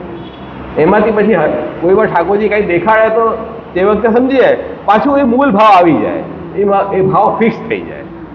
તો ઠાકોરજીને લીલામાં જે ભક્તને જે ભાવનું દાન કરવું હોય એ ફિક્સ થઈ જાય. આપણે તો અહીંયા છે જ નહીં, આમાં આપણો સ્કોપ જ નથી અત્યારે. આ તો ભગવદ લીલામાં એ ભાવ જે ભક્તોને જે દાન કર્યું હોય, એવું છે ડાયરેક્ટર હોય, એ જે કેરેક્ટર આપે જે એક્ટરને, એ ફિક્સ થાય કે ન થાય એ ડાયરેક્ટરના હાથમાં છે ને, એ આપણા હાથમાં નથી. ભાઈ તમને શું રોલ આપ્યો છે, એવી રીતે લીલામાં તમને શું રોલ આપ્યો છે એ ઠાકોરજી દાન કરે એ ભાવનું. તો આ તામસ ભક્તો. રાજસ ભક્તો એમાં ક્યારેક જ્ઞાન આવે, ક્યારેક અજ્ઞાન આવે, ક્યારેક માન થઈ જાય, ક્યારેક પાછા દૈન્ય થઈ જાય, બંને ચાલતું રહે. અને સાત્વિક ભક્તોમાં થોડું દીનતા વધારે હોય કે જ્ઞાન છે ને, આ તો પ્રભુ છે ભાઈ અંતે તો. એમાં 3 વેરાયટી અંદરની કે સાત્વિક રાજસ તામસ. એમાં પછી વેરાયટી છે. એવું છે ને, કોઈકને જો શાક જેવી વસ્તુ છે, કોઈને એમાં ખાંડ ઘણા નાખતા હોય. અમારા નોર્થમાં ખાંડ ન નાખે, ગુજરાતમાં ખાંડ નાખે છે, અમે ન નાખીએ, ખટાશ વધારે નાખીએ. તો ભાઈ ખાંડ પણ હોય, ખટાશ પણ હોય, એમાં વધારે હોય, ઓછું હોય, એમ ઓછું વધતું ચાલતું રહે બધું. એવી રીતે સાત્વિક રાજસ ભાવમાં ઓછું વધતું બધામાં હોય છે. તો એવી રીતે સાત્વિક 3, રાજસ 3, તામસ 3, એમ 9 તો આ ભક્ત થઈ ગયા. નિર્ગુણ ભક્ત જે છે ને એ કોઈ ફિક્સ ભાવ નથી એમનો. પ્રભુની જે લીલા કરવાની ઈચ્છા હોય ને એ લીલામાં ઢળી જાય. સાત્વિકમાં ઢળી જાય, તામસમાં ઢળી જાય, રાજસમાં ઢળી જાય, ફિક્સેશન નથી એમને. એ નિર્ગુણ છે બધા. તો ટોટલ 10 ભક્ત થઈ ગયા કે નહીં? 10 વેરાયટી. ભગવાન લીલામાં 10 પ્રકારના મુખ્ય ભક્તો હોય છે. તો 10 ભક્તોથી સેવ્ય જે શ્રી કૃષ્ણ, જેનું નિરૂપણ 10 શ્લોકોમાં થયું છે. આ 10 શ્લોકનો ભાવ. હવે એમ કોઈ પૂછે મને કે ભાઈ આ પહેલા શ્લોકમાં કયા ભક્ત દ્વારા સેવ્ય, આ ખાલી 10 શ્લોકનો ભાવ બતાવે, સંખ્યાનો ભાવ બતાવે છે. 10 શ્લોક શા માટે છે? સંખ્યાનો ભાવ બતાવે છે. તો આપણી સ્થિતિમાં તો હજી આપણને કોઈ પણ ભાવનું દાન થયું નથી, કોઈ ભાવ સિદ્ધ નથી આપણને. એટલે સર્વદા સર્વભાવેન ભજનીયો વિજાદીકો સ્વસ્ય અયમેવ ધર્મો હિ નાને કાપે કદાચન. સર્વદા સર્વભાવથી ભગવાનનું ભજન કરવાનું છે. બધા જ ભાવની આપણે ભાવના કરવાની છે. કોઈ પણ ભાવ આપણને સિદ્ધ નથી. ભાવો ભાવના સિદ્ધ. વ્રજ ભક્તોએ જે ભાવથી ભગવાનની સેવા કરી એ ભાવની ભાવના દ્વારા પ્રભુને સેવવા છે. પછી જ્યારે ભક્તિ આપણી વ્યસન અવસ્થા સુધી પહોંચી જાય પછી ઠાકોરજીને જે ભાવનું દાન કરવું હશે તે વખતે દાન કરે. અત્યારે કાંઈ નથી. અત્યારે આપણે બધા ભાવ, મુખ્ય ભાવ આપણો સ્વામી સેવકનો ભાવ, કે હું પ્રભુનો દાસ છું, ભગવાન મારા સ્વામી છે, એ અંશી છે, હું ભગવાનનો અંશ છું, એ ભાવથી પ્રભુનો શરણ સ્વીકારવું, એની સેવા કરવી. આ બાકી બધા ભાવની આપણે ભાવના કરતા રહેવી. જેમ દાન લીલા આવશે, બાલ લીલા આવશે, રાસલીલા આવશે, તો બધા ભાવના તો કરશું જ ને આપણે સેવામાં. હવે રાસલીલાનો પ્રકાર ચાલતું, નવલીલા છે, રાસ છે, હમણાં દાન લીલા ગઈ, એના પહેલાં બાલ લીલા ગઈ. તો તે વખતે આપણે પ્રભુ નાના બાળક છે, પુત્ર છે, એવો ભાવથી આપણે સેવા કરશું. એમ ભાવના બધી કરવાની છે. ફિક્સેશન કોઈનું નથી, કેમ કે અત્યારે આપણો અધિકાર જ નથી કોઈ ફિક્સેશન કરવાનો. એટલા માટે વાર્તામાં પણ આવે કે જેમ ગોવિંદ સ્વામીએ અને સિન્હાજી રમતા, તો સિન્હાજીએ કાંકરી મારે તો ગોવિંદ સ્વામીએ કાંકરી મારી. પછી ગુસાઈજીએ કીધું ભાઈ એમ નહીં કરવાનું, આપણો અધિકાર નથી એવો. તો કે એમને કહો ને, એમને કેમ નથી કહેતા? ગુસાઈજી ચૂપ થઈ ગયા. ભાઈ એમને સખાનું ભાવનું દાન કર્યું હશે ઠાકોરજીએ, તો એ કરી શકે, બધા તો નકલ ન કરી શકે. એટલે ગુસાઈજી કે ટકોર કરી કે આપણે એવી તો ન કરવું. પણ હવે ગોવિંદ સ્વામીની વાત અલગ છે, એ તો સખા છે. સખાનો ભાવ પ્રભુએ દાન કર્યો હતો તે સામે કરી શકે એવું. પણ કોઈ કે ગોવિંદ સ્વામી કહ્યું અમે કેમ ન કરી શકીએ? તમે ન કરી શકો. કેમ? તમારે એવો અધિકાર નથી. એ પ્રકારનો ભાવ તમને દાન નથી થયું. તો વાર્તામાં પણ દરેક વસ્તુ અનુકરણીય હોવી જરૂરી નથી, હે ને? ઘણી બધી વસ્તુ એમના અધિકારથી કરી હોય એ આપણે કરવું જરૂરી નથી. તો એ બધી વિવેક રાખવું પડે. એ વિવેક ક્યારે આવશે કે આપણે સોરસ ગ્રંથ વાંચ્યું હોય ને, તો આપણને ખબર પડે કે જીવનું કર્તવ્ય શું છે અને આ ભક્તોની કઈ અવસ્થામાં એમણે કયા કાર્ય કર્યા. તો દરેક વસ્તુ, અમુક વસ્તુ અનુકરણીય છે, અમુક નહીં પણ છે, કેમ કે એ એમનો અધિકાર છે. તો આ ધ્યાનમાં રાખવાની વાત છે. પછી એક હજી અર્થ બતાવ્યો છે કે શરીરમાં 10 પ્રકારના પ્રાણ બતાવ્યા છે. હવે પ્રાણ એટલે શું? આપણે કે પ્રાણ ઉડી ગયા, મરી ગયો માણસ, એમ કહીએ ને. પ્રાણ ઉડી ગયો મતલબ પ્રાણ એટલે શું છે કે એક પ્રકારનો અહંકાર છે જે જીવને શરીરમાં બાંધી રાખે છે. આ જીવને શરીરમાં બાંધી રાખે સૂત્ર તરીકે, એને આપણે પ્રાણ કહીએ. એક પ્રકારનો અહંકારનું જ રૂપ છે જે ભાગવતમાંનો ખુલાસો કર્યો છે.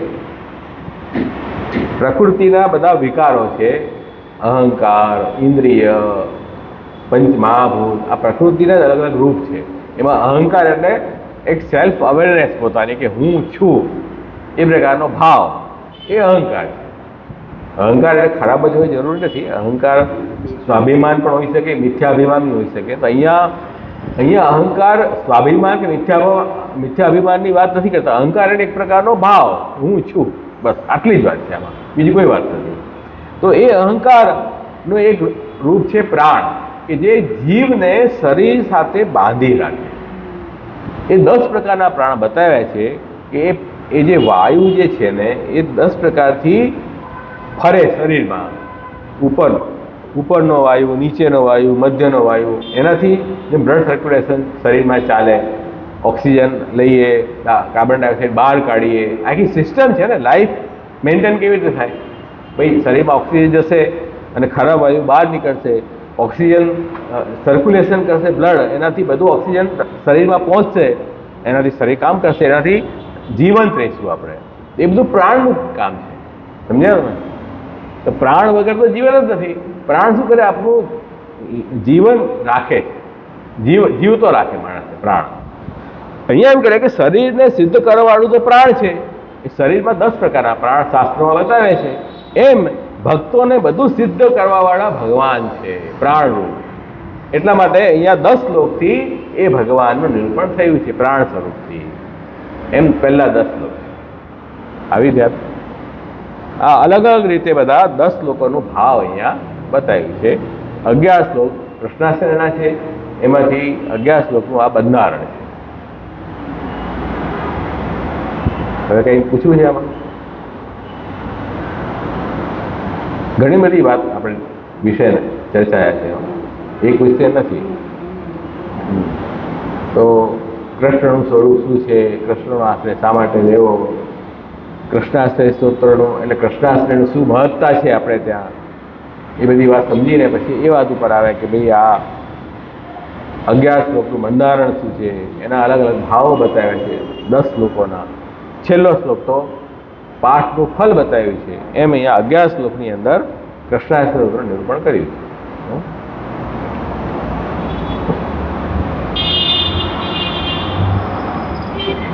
હવે પહેલો શ્લોક જે છે, સર્વ માર્ગેષુ નષ્ટેષુ કલૌ ચ ખલધર્મિણી પાષંડ પ્રચુરે લોકે કૃષ્ણ એવ ગતિર્મમ. ખલધર્મિણી કલિયુગ હોવાથી, કલિકાલમાં, કલિકાલ કેવો છે? ખલધર્મિણી, ખલ ધર્મવાળો, પાખંડ ધર્મવાળો આ કલિયુગ છે. એ કલિયુગમાં શું થયું છે? સર્વ માર્ગેષુ નષ્ટેષુ, બધા જ માર્ગ નષ્ટ થઈ જવાથી, અથવા બધા માર્ગ નષ્ટ થયા છે એવું આ પરિસ્થિતિ આવી છે કલિયુગમાં. કલિયુગના કારણે તે સ્થિતિમાં લોકે પાખંડ પ્રચુરે, લોકમાં પાખંડની અધિકતા થઈ ગઈ છે. તે સ્થિતિમાં હવે આપણે શું કરવું? કૃષ્ણ એવ મમ ગતિ, કૃષ્ણ જ મારી ગતિ છે. આ તો મૂળ શ્લોકનો અર્થ થયો. તો ખલ ધર્મવાળા કલિયુગમાં બધા જ માર્ગ નષ્ટ થયા. એ સ્થિતિમાં લોકમાં પાખંડ વધી ગયું છે. એ સ્થિતિમાં કૃષ્ણ જ મારી ગતિ થાય. હવે થોડો આનો અંદર શ્લોકમાં તો ડૂબકી મારીએ આપણે. ખલ ધર્મિણી, બરાબર? ખલ ધર્મનો મતલબ શું છે? કે ઉપરથી સારું દેખાય, અંદરથી દુષ્ટ ભાવ હોય, એને ખલ કહેવાય. ખલ ધર્મવાળો તો સારું મીઠું મીઠું બોલે, અને પછી જ્યારે એનું કામ સિદ્ધ કરો ત્યારે આપણને નુકસાન પહોંચાડે, તો અંદરથી દુષ્ટ ભાવ થયો ને. અંતર્દુષ્ટ કહેવાય લોકો. આવા સ્વાર્થી લોકો અંતર્દુષ્ટ કહેવાય. તો કલિયુગનું આ મુખ્ય ધર્મ છે, ખલ ધર્મવાળો, એટલે અંતર્દુષ્ટ છે. એ સ્થિતિમાં કહે છે ભાઈ કૃષ્ણ એવ ગતિર્મમ, કૃષ્ણ જ મારી ગતિ થાય. હવે કૃષ્ણનો અર્થ આપણે સમજી ગયા. હવે હું વિસ્તાર નહીં કરું. કૃષ્ણ પરબ્રહ્મ છે, કૃષ્ણ ભગવાન છે, કૃષ્ણ પરમાત્મા છે. અને મહાપ્રભુજી કહે છે કે એ પરબ્રહ્મ, પરમાત્મા, ભગવાન જે તત્વ જેને આપણે કહીએ છીએ, એ જ્યારે જગતના ઉદ્ધાર માટે, ભક્તોના ઉદ્ધાર માટે ભૂતલ પર પ્રગટ થાય એને આપણે કૃષ્ણ કહીએ છીએ. કેમ કે એ પ્રભુ જે છે તે વ્યાપે વિકુપમાં બિરાજે, અને આપણે તો અહીંયા જગતમાં બેઠા છીએ. તો આપણને આપણું કામ કેમ સિદ્ધ થશે? તો જ્યારે ઠાકુરજી કરુણા વિચારીને આ જગતમાં પ્રગટ થયા, તો આપણે કહીશું કે આ કૃષ્ણ છે. તો થોડું આપણા જેવા થઈને આપણા માટે પ્રગટ થયા ને, તો એ કૃષ્ણની વિશેષતા છે. ભગવાન અને પરમાત્મા પરબ્રહ્મ કરતાં કૃષ્ણની વિશેષતા એ છે કે બ્રહ્મ તો પરમ વ્યાપક તત્વ છે. હવે એ તત્વને આપણે ક્યાં પકડવા જઈશું?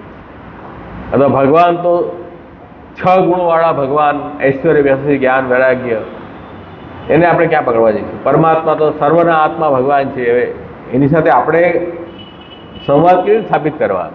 તો એ તત્વ આપણા જેવા છે એને આપણી વચ્ચે પ્રગટ થાય તો આપણે કંઈક સંવાદ સ્થાપિત થઈ શકે. ખ્યાલ આવે ને? તો એ કરી શકે. આપણે તો ત્યાં નહીં જઈ શકીએ ને. આપણી સામર્થ્ય છે કે એ તત્વ સુધી પહોંચી શકીએ? આપણી પહોંચ જ નથી ત્યાં. એ સામે ચાલીને આવ્યા, એ મોટી કૃપા છે. કૃપા થઈ ને ભાઈ. જેમ સાહેબ कैसे मिले जैसे हम तुम मिले. આજે વાર્તા આવે, સાહેબ कैसे मिले जैसे हम तुम मिले. ભાઈ રાજાને મળવું હોય તો પ્રજા તો નહીં મળી શકે, પણ રાજા પોતે આવે મળવા, એના માટે બહુ સરળ કામ છે. એમ એ ઈશ્વર અને જીવ તો નહીં મળી શકે. ઈશ્વર પોતે આવી જાય જીવ પાસે, એ મોટી કૃપાની વાત છે. તો ઠાકોરજીએ કૃપા વિચારીને અને એવું અહીંયા પ્રગટ થયા. સર્વોદ્ધાર પ્રયત્નાત્મા કૃષ્ણ પ્રાદુર્ભવ.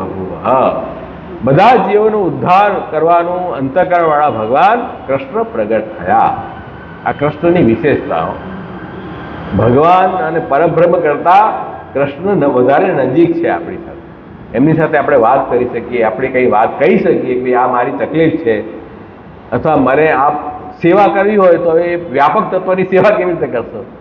હે, ઉદ્ધવજી કીધું તમે શા માટે રુદન કરો છો? એ તો તત્વ બધે વ્યાપ્ત છે, તમારામાં, મારામાં, બધી જગ્યાએ છે. તો ગોપીજન કે એ તત્વને અમે શું કરીએ? અમારે કાંઈ મતલબ નથી તત્વથી. અમારે તો એ કૃષ્ણ જોઈએ કે જે કૃષ્ણ અમારા ઘરે માખણ ચોરી કરવા આવતો, જે કૃષ્ણ ગોચારણ કરીને અને સખાઓને આનંદ આપતો, અમને આખા દિવસ તો વિરળ તાપનું શમન કરતા, એ કૃષ્ણ અમારી સાથે રમણ કરતા, ક્રીડા કરતા, એ કૃષ્ણ અમને જોઈએ. એ વ્યાપક પરબ્રહ્મ પરમાત્મા ભગવાનને અમે શું કરીએ? એ કૃષ્ણની એ વિશે. એટલા માટે શ્રી મહાપ્રભુજી કૃષ્ણ આશ્રયની મુખ્ય વાર્તા બતાવી. કૃષ્ણ આશ્રય, કૃષ્ણની સેવા એ મુખ્ય વાત છે. તો કૃષ્ણ આનંદવાચક આપણે જોઈ ગયા. અને આ લોક અને પરલોક બધાના સિદ્ધ એ ભગવાનથી ગતિ કહ્યું છે કૃષ્ણ. કે ભાઈ આ જો મુખ્ય અહીંયા કૃષ્ણ ગતિમાં આજે છે ને દરેક શ્લોકમાં રિપીટ થશે. બધા શ્લોકમાં રિપીટ થાય છે ને. તો કૃષ્ણ ગતિનો અર્થ છે કૃષ્ણ જ મારી ગતિ છે. ગતિ એટલે આ લોક અને પરલોકમાં જે બી કાંઈ સિદ્ધિ મને પ્રાપ્ત થશે એ કૃષ્ણજથી જ થશે. આવો ભાવ. કૃષ્ણ સાધન છે, કૃષ્ણ દ્વારા એ સિદ્ધ થશે. બીજા કોઈ સાધન મારે નકામા છે. અને કૃષ્ણ પોતે ફલ પણ છે, એ તો આનંદરૂપ છે, ફલ પણ છે. તો સાધન ફલ બંને કૃષ્ણ છે. એ અર્થમાં ગતિ શબ્દ, ગતિ છે અહીંયા. કૃષ્ણ એવ મમ ગતિ, કૃષ્ણ જ મારી ગતિ છે. ગતિ એટલે કૃષ્ણ જ મારા સાધન પણ છે અને કૃષ્ણ જ મારા ફલ પણ છે. કૃષ્ણ સિવાય બીજા કોઈ ફલની ઈચ્છા આપણે રાખીએ તો અન્યાશ્રય, અને કૃષ્ણ સિવાય બીજા કોઈ વસ્તુથી મારું કાર્ય સિદ્ધ થાય એમ રાખો તો અન્યાશ્રય. તો સાધન ને ફલ બંનેમાં કૃષ્ણનો ભાવ રાખે. સમજી ગયા? કૃષ્ણ એવા ગતિ મમ. તો કૃષ્ણ સમજી ગયા, ગતિ સમજી ગયા. મમ એટલે તો હું જીવ, હું દાસ ભગવાનનો. મમેમાં છે જીવ લોકે જીવ તો સનાતન, હું ભગવાનનો સેવક. એ મમ મારા, મારા એટલે કોના? આ જીવના. એ કૃષ્ણ છે. તો કૃષ્ણ એવ ગતિ મમ. આટલી વાત આવી. કઈ વાત રહી ગઈ આમાં? કઈ વાત રહી ગઈ? કઈ રહી ગયું ને? કૃષ્ણ એવ ગતિ મમ. તો કૃષ્ણ આવી ગયા, ગતિ આવી ગઈ, મમ આવી. હવે કયું રહી ગયું? પછી કઈ નથી, બધું આવી ગયું. અરે એવકાર રહી ગયો ને. અરે કેમ ભૂલી ગયા? કૃષ્ણ એવ, એ તો મુખ્ય વસ્તુ રહી ગઈ. એવકાર રહી ગયો ને. કૃષ્ણ જ એવ એટલે શું? કૃષ્ણ જ મારી ગતિ છે. બહુ મોટી વાત છે. કૃષ્ણ મારી ગતિ છે. એકદમ ભાર, કોઈ ભાર જ નથી આમાં. કૃષ્ણ જ મારી ગતિ છે. ભાર થઈ ગયો ને. કૃષ્ણ સિવાય બીજું કોઈ નહીં. ઇતર વ્યાવર્તક, કૃષ્ણને છોડીને બધાને આમાં નેગેશન થઈ ગયું. અન્યસ્ય વજ્રમ તત્ર સતોગમન મેવ ચ પ્રાર્થના કાર્ય માત્રેપી તથા અન્યત્ર વિવર્જય. અન્યનું ભજન, અન્યની પાસે જવું, કોઈ ઈચ્છાથી અથવા કોઈ પ્રાર્થના કરવી, યાચના કરવી કૃષ્ણને છોડીને, આ બધું એવકારથી નીકળી જશે. કૃષ્ણ સિવાય કૃષ્ણના જેટલા બી જે કૃષ્ણ જે મૂળ રૂપ છે, બાકીના રૂપ પણ કૃષ્ણના જ છે. જો જ્યારે આપણે એમ કહીએ આખી સૃષ્ટિ ભગવાનની જ છે, કૃષ્ણ જ બધું બન્યા છે, જળ જીવ ઈશ્વર ભગવાન જ બન્યા હોય, જીવ જંતુ બધું આખું જગત પ્રભુ જ બન્યા હોય, તો કૃષ્ણ સિવાય તો બીજું કંઈ છે જ નહીં. તો અન્ય આશ્રય ક્યાં છે? અન્ય આશ્રય જેવું કંઈ છે જ નહીં. પણ મૂળ રૂપ કૃષ્ણ છે, બાકીના બધા ભગવાનના વિભૂતિ રૂપ છે, અંશ રૂપ છે બધા. તો આપણે અંશીનો આશ્રય કરવાનો છે, અંશનો આશ્રય નથી કરવાનો. કે ભાઈ અંશ પણ તો અંતે અંશીના આધારે ટકેલો છે. સમજ્યા? ભાઈ આપણે આ મકાનના આધારે બેઠા છીએ, બરાબર છે, પણ મકાન બી કોના આધારે છે? આ ભૂમિના આધારે છે. તો મૂળ જેનો છે એને પકડવાનું છે, મકાન બી એનો આશ્રય છે. એટલે જેટલા બી દેવી દેવતાઓ ફલ આપી રહ્યા છે એ પણ ભગવાનના સામર્થ્યથી જ કામ કરી રહ્યા છે. એમના જ વિભૂતિ રૂપ છે, એમનું સામર્થ્ય જ કામ કરી રહ્યું છે. વિભૂતિ યોગમાં પણ ભગવાન કૃષ્ણે 10મા અધ્યાયમાં આ જ ગીતામાં વાત કહી છે કે જેટલી બી સિદ્ધિ આ જગતમાં દેખાઈ રહી છે, ઉત્કૃષ્ટતા દેખાઈ રહી છે, જ્ઞાન, તેજ વગેરે, એ બધું મારું રૂપ જ જાણ, એમાં મારા સામર્થ્યનું દર્શન કરો. તો મૂળ તો કૃષ્ણ થયા ને, આ તો એમનું સામર્થ્ય થયું. શ્રી મહાપ્રભુજી આપણને કહે છે તમારે મૂળ રૂપનો આશ્રય કરવાનો છે, એમના અંશનો આશ્રય નથી કરવાનો. જગત બ્રહ્મરૂપેણ જ્ઞાતવ્યમ ન તો તત્ર આસક્તિ કર્તવ્યા. બ્રહ્મ જગતનો અતિરિચ્યતે. દ્વિતીય સુબોધજી મહાપ્રભુએ આ વાત કરી કે જગતને બ્રહ્મરૂપી જાણો, પણ જગતને તમે આશ્રય નહીં કરો, આશ્રય ભગવાન કૃષ્ણનું કરો. કેમ કે ભગવાન આ જગત કરતા ઘણા વધારે છે, આ તો એક છાંટો માત્ર છે જગતનો. એટલે મૂળને પકડવું પડશે ને. વૃક્ષમાં પણ વૃક્ષનું પણ સિંચન મૂળમાં કરવું પડશે. વૃક્ષના પાંદડા ફળના સિંચન કરવાથી કોઈ ફાયદો થવાનો નથી. તો મૂળનું સિંચન કરો, મૂળનો આશ્રય કરો. એટલા માટે કૃષ્ણ સિવાય બીજું નહીં. કૃષ્ણ એવ મામ એકમ શરણમ વ્રજ. સર્વ ધર્માન પરિત્યજ્ય મામ એકમ, કે એક મારા એકને, બીજાને નહીં. અહીંયા એવકારનો પણ એ જ અર્થ છે. અન્યાશ્રય ત્યાગપૂર્વક કૃષ્ણને પોતાના સાધનને ફલ માનવા. કૃષ્ણ એવા ગતિમાં શ્રી કૃષ્ણ શરણમાં પણ આ જ વસ્તુ સમજવાની છે. કૃષ્ણ મારા રક્ષક છે, શરણ છે. એ કૃષ્ણ એવા ગતિનો અર્થ થયો.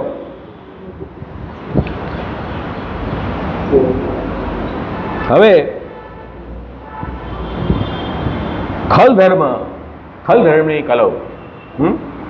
લોકમાં પાખંડ વધી ગયું. પાખંડનો મતલબ મહાપ્રભુજીના આધારે એવું છે કે આપણા વેદાદી શાસ્ત્રો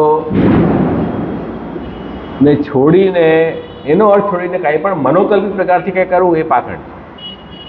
ભાઈ આપણે ધર્મની વાત કરીએ તો ધર્મ કેવી રીતે ખબર પડે? શાસ્ત્રમાં કયું હોય ધર્મ, એ શાસ્ત્ર વિરુદ્ધ કંઈ કામ કરી ધર્મના નામે તો એ પાખંડ એમ, એ પાખંડ હોય. તો અહીંયા જ કહે છે ભાઈ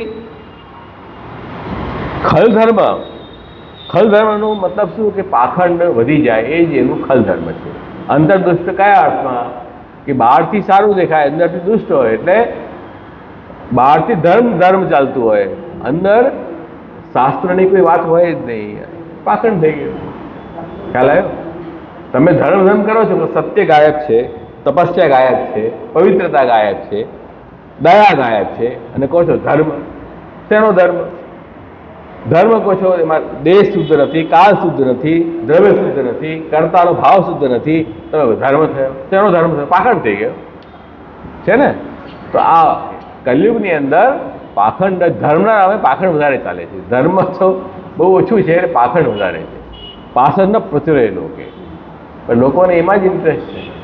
જોવાની વાત એ છે આપણે કંઈ બી ઠાકોરજીની સેવા કરો શાંતિથી, અષ્ટાક્ષરનો જપ કરો, ભાગવતના 2 શ્લોક વાંચો શાંતિથી, એમાં શ્રદ્ધા નહીં બેસે. પણ કંઈ મોટું આમ કંઈ હોય ને ફંક્શન, એમાં દોડશે. કેમ? એમાં જાઓ વાંધો નથી, પણ કમસે કમ જુઓ તો ખરા ભાઈ મહાપ્રભુજીના આજ્ઞા પ્રમાણે છે કે નહીં. એમ તો જવું જોઈએ કે નહીં જવું જોઈએ, એ આપણે ચેક કરવું જરૂરી છે. તો હવે પાખંડ કેવી રીતે વધી ગયો કે સર્વ માર્ગે શું નષ્ટે શું, માર્ગ બધા નષ્ટ થઈ ગયા. માર્ગ એટલે શું? કે જે ઉપાયથી ભગવાનને આપણે શોધી શકીએ એને માર્ગ કહેવાય. માર્ગ અહીંયા ટેકનિકલ અર્થમાં છે. કોઈ પણ રસ્તાને માર્ગ કહેવાય, કોઈ પણ રસ્તાને માર્ગ નથી કહી રહ્યા. જે રસ્તાથી આપણે પ્રભુને પ્રાપ્ત કરી શકીએ એને માર્ગ કહેવાય. સર્વ માર્ગ, બધા જ માર્ગો નષ્ટ થયા. ભગવત પ્રાપ્તિના જે માર્ગો છે એ બધા નષ્ટ થયા છે કલિયુગમાં પાખંડ વધવાના કારણે. મુખ્ય 3 માર્ગ છે: કર્મ માર્ગ, જ્ઞાન માર્ગ, ભક્તિ માર્ગ. આ મુખ્ય 3 માર્ગ છે જે માર્ગેથી આપણે ઈશ્વર પ્રાપ્તિ કરી શકીએ.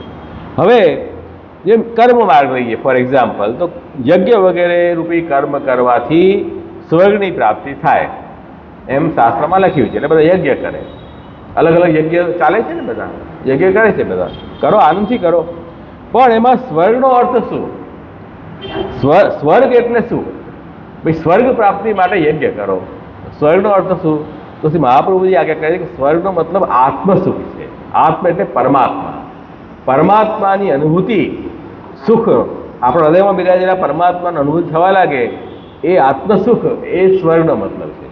લોકોએ સ્વર્ગનો અર્થ શું કર્યો? સ્વર્ગ લોક, ઇન્દ્રજનો રાજા છે, ત્યાં આપણે અહીંયા કરતા 100 ટાઈમ્સ વધારે ભોગ ભોગવી શકશું. સ્વર્ગ લોકમાં વધારે પુણ્ય કરશું તો આપણને ત્યાં જવા મળશે, ત્યાં અહીંયા કરતાં વધારે ભોગ ભોગવશું. એ સ્વર્ગલોકનો અર્થ કર્યો. એના કારણે કર્મ માર્ગ નષ્ટ થઈ ગયો. તમારી ભાવના દૂષિત થઈ ગઈ. તમે યજ્ઞ કરો છો, પણ યજ્ઞ તમે રાજસી તામસી ભાવથી કરશો તો યજ્ઞનું ફળ પણ રાજસી તામસી મળશે. સાત્વિક ફળ જે મુક્તિ છે તે તો નહીં મળે ને. તો એ યજ્ઞમાં તમે ખર્ચો ખૂબ કર્યો, ખૂબ બધું વૈભવ કર્યું, પણ તમારો ભાવના દૂષિત હોવાથી યજ્ઞ ફેલ થઈ ગયો. તો લોકવાચકથી એ પાખંડ ઉત્પન્ન થઈ ગયું. ચિત્તશુદ્ધિ નહીં થાય. યજ્ઞ કર્મ કરવાથી ચિત્તશુદ્ધિ થાય. ચિત્તશુદ્ધિ એટલે અંતઃકરણમાં નિષ્કામતા જાગે, બહારના વિષયો ભોગવવાની ઈચ્છા બંધ થઈ જાય, એ નિષ્કામ અંતઃકરણ થઈ જાય. આરસી જેવું સફેદ, એકદમ ક્લીન, સ્વચ્છ. આરસી મેલી થઈ જાય તો આપણું મોઢું ન જોઈ શકીએ, એમ અંતઃકરણ મેલું થાય તો ભગવાનના દર્શન ન થઈ શકે. અંતઃકરણમાં બધી જ ઈચ્છાઓ નિવૃત્ત થઈ જાય લૌકિક, તો ઠાકોરજીના દર્શન તમે કરી શકો. તો અંતઃકરણ શુદ્ધિ જરૂરી છે. એ નિષ્કામ કર્મથી થાય. ગીતામાં પણ ભગવાને એ વાત કહી છે. એના પછી જ્ઞાન માર્ગ, બ્રહ્મ જ્ઞાનથી મુક્તિ મળે, બહુ સુંદર માર્ગ છે. પણ તમે માયાવાદથી જ્ઞાન કરશો તો ઈશ્વર, જગત તો મિથ્યા છે, બ્રહ્મ ઈશ્વરનું કોઈ મહાત્મ્ય નથી, ઈશ્વર પણ માયાથી બનેલું છે, એ મિથ્યા છે, કેવલ બ્રહ્મ સત્ય છે, બ્રહ્મ હું પોતે જ છું, આ પ્રકારનો જે વાદ છે તે માયાવાદ છે. એ વાદથી જ્ઞાન તમને સિદ્ધ થશે નહીં. તો જ્ઞાન માર્ગ પણ નષ્ટ થયો. માયાવાદ જેવા વાદો નીકળી ગયા. નિરીશ્વરવાદથી યોગ સાંખ્ય પણ નષ્ટ થયા. ઈશ્વરને ન માનવા, જીવ પોતે માને હું છું, ઈશ્વરને ન માને અને મોટા વાળા યોગ કરે, સાંખ્ય કરે, તો એ પાખંડ થઈ ગયું. નિરીશ્વર, નિરીશ્વરવાદથી તમારી યોગી અને સાંખ્ય પણ ભ્રષ્ટ થયા. એટલે અને ઉપાસના માર્ગ એટલે કોઈ દેવની ઉપાસનાથી ફલ મેળવવું, એ પણ સુંદર માર્ગ છે. કોઈ શિવજીની ઉપાસના, ગણેશજીની ઉપાસના કરે, સૂર્યની ઉપાસના કરે, કોઈ અગ્નિની ઉપાસના કરે, જેમાં શ્રદ્ધા હોય, કોઈ દેવીની ઉપાસના કરે, જેવી શ્રદ્ધા હોય એ પ્રકારથી એને ભજે. પણ વિભૂતિ ક્યારે થઈ જાય? જ્યારે લૌકિક સકામ ભાવથી કોઈનું ભજન કરશો તો પછી ત્યાં ઈશ્વર નથી, ત્યાં કોઈ ક્ષુદ્ર સામર્થ્ય ભગવાનનું છે, તો તમને એ તો ક્ષુદ્ર ફલ આપશે. તો જે ભગવત પ્રાપ્તિનો માર્ગ તો નષ્ટ થઈ ગયો. તો ઉપાસના માર્ગ હતો એ પણ નષ્ટ થયો. મહાપ્રભુજી કહે છે કે શાસ્ત્રમાં જે ઉપાસના બતાવી છે બધા અલગ અલગ દેવોની, એ ઉપાસના પણ અંતમાં એ દેવો પણ હરિ જ એ બધા દેવતા રૂપથી પ્રગટ થઈને ફલદાન કરે છે. એ ક્યારે? નિષ્કામ ભાવથી તમે એ દેવની ઉપાસના કરો તો ત્યાં એ ઈશ્વર જ, કૃષ્ણ જ એ રૂપથી તમારો ઉદ્ધાર કરે, એમ બતાવ્યું. જેમ આપણે અગ્નિની ઉપાસના કરીએ તો અગ્નિ પ્રસન્ન થવાથી આપણને સૂર્યની ભક્તિ મળે, સૂર્યની ઉપાસના કરીએ તો સૂર્ય પ્રસન્ન થાય પછી આપણને શિવજીની ભક્તિ મળે, શિવજીની ભક્તિ કરીએ તો શિવ પ્રસન્ન થાય પછી આપણને વિષ્ણુ ભક્તિ પ્રાપ્ત થાય. એમ આગળથી વધતો જાય. ક્યારે? કે જ્યારે નિષ્કામ ભાવથી દેવની ઉપાસના કરો. પણ લૌકિક ઈચ્છાથી ઉપાસના કરશો તો પછી લૌકિક ફલ મળી રહે, ત્યાં જ નષ્ટ થઈ જશે ઉપાસના તમારી. તો જે માર્ગ હતો ઈશ્વર પ્રાપ્તિનો માર્ગ તો નષ્ટ થઈ ગયો. તો કલિયુગમાં પાખંડના કારણે આ બધા માર્ગ નષ્ટ થઈ ગયા છે. સર્વ માર્ગ નષ્ટ. શું એ સ્થિતિમાં હવે આપણને કૃષ્ણ એવ ગતિ મમ, કૃષ્ણ જ મારી ગતિ છે. અને કલિકાલની અંદર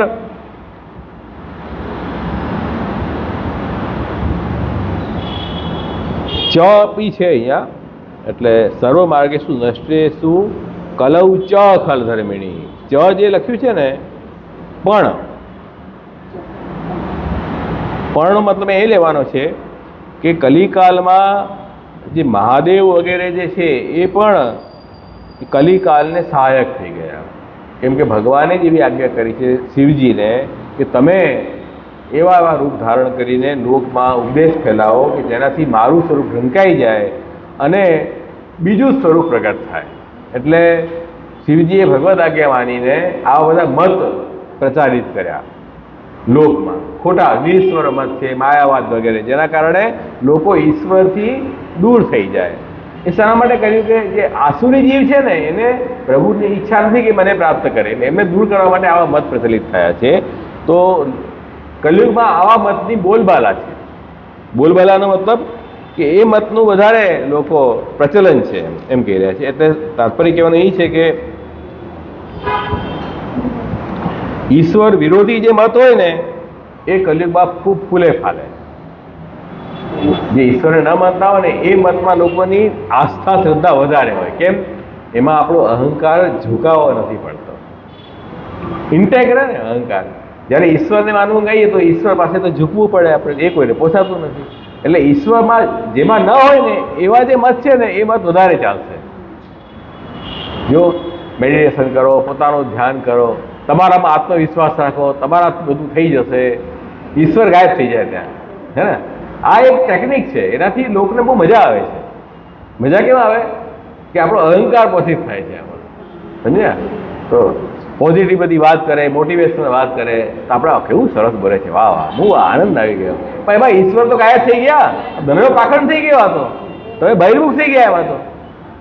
અને આપણા વૈષ્ણવ છોકરાઓ ત્યાં લેક્ચર સાંભળવા જાય છે, તો આવા લેક્ચર સાંભળવા જાય છે, બહુ સરસ.